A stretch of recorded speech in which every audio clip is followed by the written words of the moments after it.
Good morning students. आज की class में हम पढ़ेंगे नोबेल प्राइज़ के बारे में।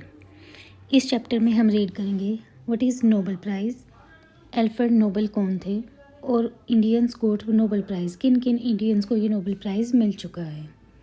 चैप्टर 1 में हम पढ़ेंगे नोबेल प्राइज़ क्या है। It is the highest civilian award given in the world.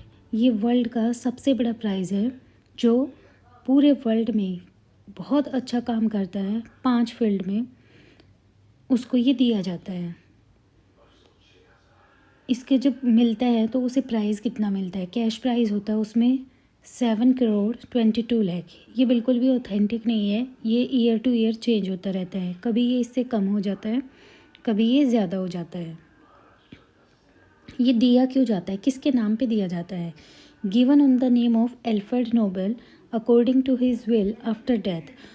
Alfred Nobel के डेथ के बाद वो अपनी विल की वजह से, अपनी विल में वो लिख के गए थे, उनकी वजह से ये दिया जाता है। वो क्या लिख के गए थे, आज हम पढ़ेंगे एल्फ्रेड नोबेल के बारे में। एल्फ्रेड नोबेल का बर्थ 21 अक्टूबर 1833 को हुआ था। He got birth in a family living in Stockholm Sweden. Sweden की कैपिटल है स्टॉकहोम, उसमें उनका बर्थ हुआ था एक फैमिली में। They are 8 siblings and fourth one is Alfred Nobel. वो 8 बहन भाई थे और 8 बहन भाइयों में जो 4th नंबर के थे ही वॉज एल्फ्रेड नोबेल। 1837 में उनके फादर वेंट टू रशिया। उनके फादर रशिया चले गए स्टॉकहोम को छोड़ के, क्योंकि वहाँ पे स्टॉकहोम में उनका काम ठीक नहीं चल रहा था, तो वो कोई काम सेटअप करने के लिए न स्वीडन को छोड़ के रशिया चले गए। Father is a engineer and went Russia for work. उनके फादर इंजीनियर थे और वो कुछ न कुछ इन्वेंशन करते रहते थे। Father started the business in Russia. उन्होंने वहाँ जाके हथियार बनाने का क्या है बिजनेस स्टार्ट कर लिया। His father makes the weapon for army. वो आर्मी में सप्लाई होने वाले वेपन्स को क्या करते थे, अपनी फैक्ट्री में बनाते थे। 1842 में क्या किया, father took family to Russia. फिर उनके फादर ने जो कंपनी लगाई थी वेपन बनाने की, वो बहुत अच्छे से काम करने लगी, उसमें बहुत अच्छा प्रॉफिट होने लगा। तो उनके फादर ने क्या किया, उनको एल्फ्रेड नोबेल को और उनके अपने बच्चों को सबको रशिया में बुला लिया। वहाँ आने के बाद वो रहते थे, कहाँ रहते थे, रशिया में। He is father took everyone to saint Petersburg in Russia. Russia में एक जगह है सेंट पीटर्सबर्ग, वो उन्होंने वहाँ पे अपनी फैमिली को बुला लिया। At the age of 16 Albert Nobel join the work of his father. जब वो रशिया वापस आए तो उस टाइम पे एल्फ्रेड नोबेल बहुत ज़्यादा बड़े नहीं थे, ठीक है। उस टाइम पे वो उनका माइंड बहुत अच्छा शार्प माइंड था। वो अपने मम्मी पापा से बहुत क्वेश्चन पूछते थे, तो उनके फादर मदर ने सोचा कि इसका माइंड बहुत अच्छा है, तो उन्होंने उसे अच्छे स्कूल में एडमिशन दिलवा दिया और वहाँ पे उसके लिए बहुत अच्छे ट्यूटर भी रखवाए। इससे क्या हुआ, एल्फ्रेड नोबेल का माइंड बहुत तेज हो गया और बहुत ही ब्रिलियंट बच्चा हो गया। 16 ईयर की एज में एल्फ्रेड नोबेल क्या थे, वो बहुत इंटेलिजेंट हो गए। इसी बीच में 1853 में रशिया में एक क्रीमिया लड़ाई हो जाती है, क्रीमिया वॉर जिसे बोलते हैं। अब लड़ाई हो गई तो क्या हुआ, उनके फादर की किस चीज़ की फैक्ट्री थी, वेपन्स बनाने की।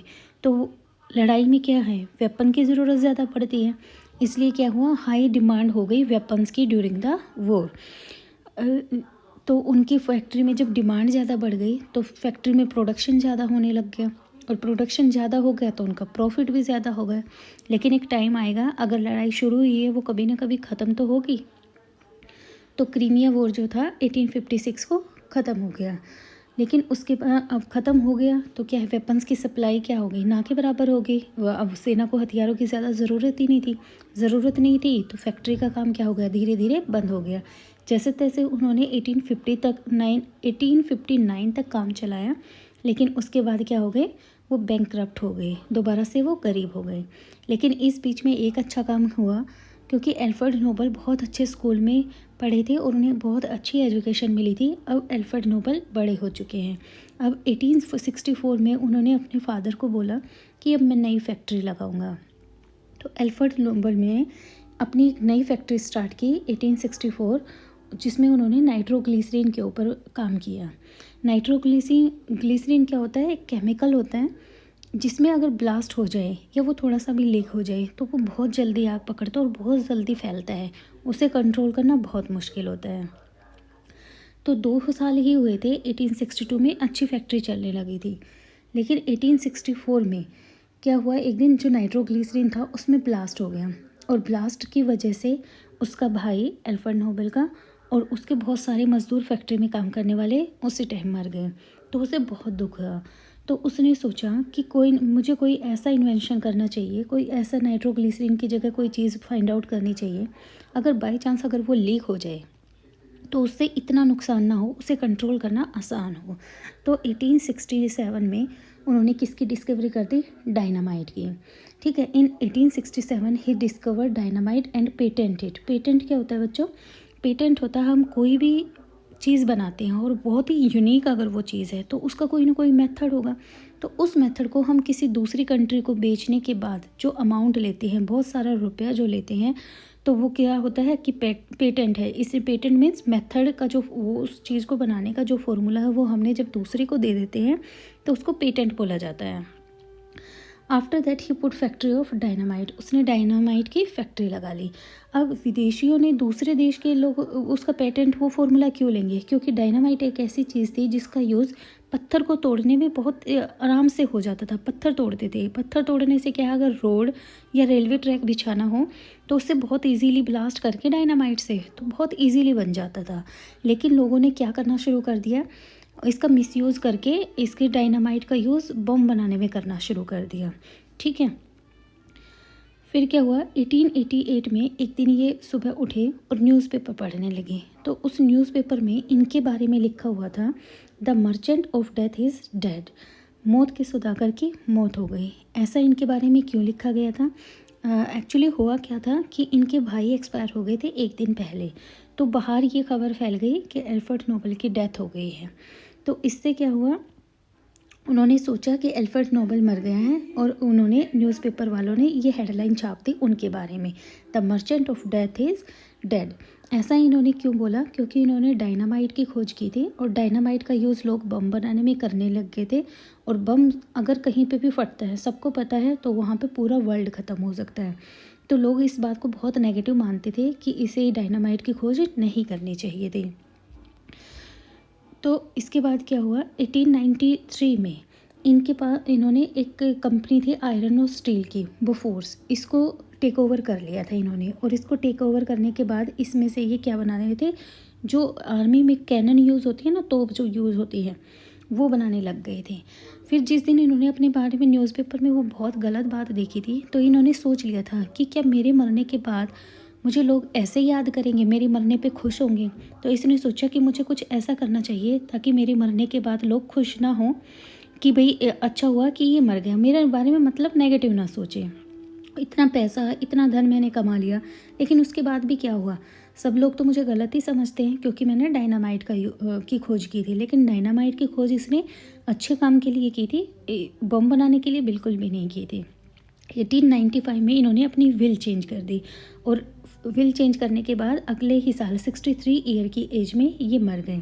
इनकी डेथ के बाद इनकी विल को कोर्ट में पेश किया गया और जब इनकी विल को ओपन किया गया तो उसमें लिखा था कि मेरे मरने के बाद मेरी जितनी भी प्रॉपर्टी है उसका 94% जितना भी मेरा पैसा है, प्रॉपर्टी टोटल, उसका 94% उन लोगों को अवार्ड के रूप में, प्राइज़ के रूप में दिया जाए जो पूरे वर्ल्ड में 5 फील्ड में बहुत अच्छा काम करते हैं। चाहे वो स्वीडन के हैं, चाहे वो पूरे वर्ल्ड में इंडिया के हैं, चाहे किसी भी देश की, किसी भी कंट्री को बिलोंग करते हैं, लेकिन जो 5 फील्ड में बहुत अच्छा काम करेंगे उनको ये अवार्ड दिया जाना चाहिए। अब वो 5 फील्ड कौन सी थी, एक है, फर्स्ट है फिज़िक्स, केमिस्ट्री, पीस, लिटरेचर और मेडिसिन। जो इन 5 फील्ड में काम करेगा उनको ये अवार्ड दिया जाता है, नोबेल प्राइज़। लेकिन 1969 में ये अनाउंस किया गया कि ये 6th फील्ड में भी दिया जाएगा, जो इकोनॉमिक साइंस में बहुत अच्छा काम करेगा उसे भी अवार्ड दिया जाएगा। अब ये अवार्ड 6 फील्ड में दिया जाता है और ये 10 दिसंबर को दिया जाता है। इसकी अनाउंसमेंट अक्टूबर में कर दी जाती है क्योंकि अक्टूबर में ये पैदा हुए थे, 21 अक्टूबर को, और इनकी डेथ हुई थी 10 दिसंबर को। 10 इसलिए ये अनाउंस कर दिया जाता है कि 10 दिसंबर अक्टूबर में ये अनाउंसमेंट कर दी जाती है कि दिसंबर में इन आदमियों को ये अवार्ड मिलेगा, और एक फील्ड में, एक सब्जेक्ट में एक ही आदमी को मिल सकता है। अगर उस अकेले आदमी ने काम किया है तो सारा अवार्ड उसे मिल जाएगा, सारी कैश प्राइज़। अगर दो ने मिल के काम किया है किसी भी टॉपिक पे तो को हाफ हाफ मिल जाएगा। अगर 3 आदमियों ने एक ही टॉपिक पे, जैसे फिज़िक्स के किसी काम का एक्सपेरिमेंट या केमिस्ट्री पे किसी ने एक्सपेरिमेंट 3 लोगों ने मिल के किया है, तो फिर जो इसकी नोबेल की कमेटी है ना, वो डिसाइड करती है कि किसको कितना अमाउंट देना है। 3 से ज़्यादा लोगों को ये नहीं मिल सकता, और ये हर साल दिया जाता है और 10 दिसंबर को दिया जाता है इन्हें अपनी। और क्योंकि इनकी प्रॉपर्टी से प्राइज़ दिए जाते हैं तो इसलिए इनकी डेथ के बाद इनके नाम पे ही ये अवार्ड दिए जाने लग गए। आज तक हमारे इंडियंस को भी ये मौका मिला है, 9 इंडियंस ऐसे थे जिनको ये अवार्ड, सबसे वर्ल्ड का जो सबसे बड़ा अवार्ड है, ये मिल चुका है। वैसे इन सब की वैल्यू सबकी ही एक जैसी है, लेकिन फिर भी अगर किसी को पीस के लिए मिलता है तो उसकी वैल्यू बहुत ज़्यादा होती है। I hope you like this video. और नेक्स्ट वीडियो में हम करेंगे कि किन किन इंडियंस को और उन्होंने क्या क्या किया था इंडियंस ने कि उनको ये नोबेल प्राइज़ दिए गए। ये हम नेक्स्ट वीडियो में करेंगे। I hope you like this video. Thank you very much.